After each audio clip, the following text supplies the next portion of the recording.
আসসালামু আলাইকুম প্রিয় দর্শক শ্রোতা। আজকে যে বিষয়টা নিয়ে আপনাদের সামনে একটু আলোচনা করব সেটা হচ্ছে ঢাকা বিশ্ববিদ্যালয়ের সেকেন্ড টাইম। তো আপনারা জানেন যে ঢাকা বিশ্ববিদ্যালয়ে 2015 সালের পর থেকে মূলত সেকেন্ড টাইমটা বন্ধ হয়ে গেছে। তার আগে সেকেন্ড টাইম চালু ছিল। সেকেন্ড টাইম বলতে হচ্ছে যারা একটু বুঝতেছেন না, সেটা হচ্ছে দ্বিতীয়বার পরীক্ষা দিয়ে চান্স পাওয়া, সেটা যেটা হচ্ছে পৃথিবীর অনেক দেশে অনেক বড় বড় নামকরা বিশ্ববিদ্যালয়ে কিন্তু এই রিঅ্যাপ্লাই বা রিএডমিশনের বিষয় আছে, দ্বিতীয়বার পরীক্ষা দেওয়ার বিষয় আছে, ভর্তি পরীক্ষা দেওয়ার। কিন্তু ঢাকা বিশ্ববিদ্যালয় এটা 2015 সালের পর থেকে বন্ধ হয়ে যায়। এটা কেন বন্ধ হয়, এটা হচ্ছে প্রথম কারণ। কেন বন্ধ হয়? তো বন্ধ হওয়ার মূল কারণ হচ্ছে দেখা যেত যে যখন সেকেন্ড টাইম ছিল তখন ফার্স্ট টাইমে অনেক স্টুডেন্ট ভর্তি হওয়ার পরেও তারা অপেক্ষাকৃত তাদের পছন্দের সাবজেক্ট না পেয়ে তারা হচ্ছে আবার দ্বিতীয়বার ভর্তি পরীক্ষা দেওয়ার জন্য পড়াশোনা করতো এবং দ্বিতীয়বার তারা চান্স পেয়ে ওই ডিপার্টমেন্ট চেঞ্জ করে অন্য ডিপার্টমেন্টে চলে যেত। এই যে ডিপার্টমেন্ট ছেড়ে তারা তারা চলে যেত সেই ডিপার্টমেন্টগুলো কিন্তু আসন ফাঁকা হয়ে যেত এবং এটার কারণে যে একটা জটিলতা তৈরি হতো ডিপার্টমেন্টগুলোতে সিট খালি হয়ে যাওয়া, হুট করে সিট খালি হয়ে যাওয়া, সেই সমস্যা সমাধানের জন্য মূলত সেকেন্ড টাইমটা বন্ধ হয়ে যায়। তো এটা একটা সমস্যা।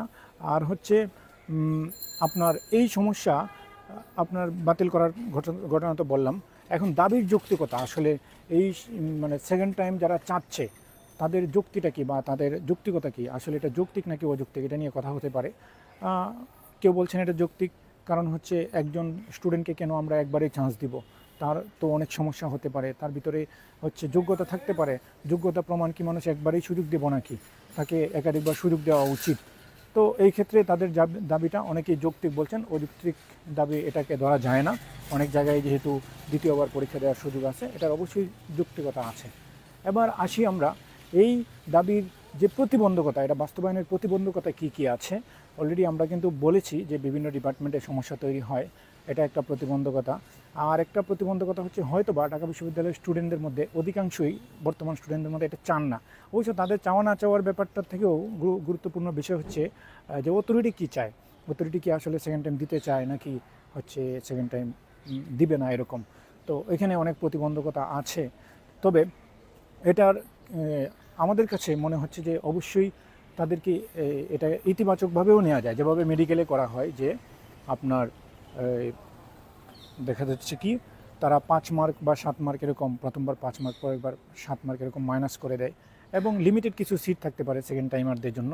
এটা মানে সম্ভাবনা আর কি, এটা আমি কোনো পক্ষে বিপক্ষে বলছি না, যে তারা হয়তো 5 মার্ক বা 7 মার্ক এরকম মাইনাস, ফার্স্ট টাইমারদের থেকে এদের 5 মার্ক 7 মার্ক মাইনাস করা হবে।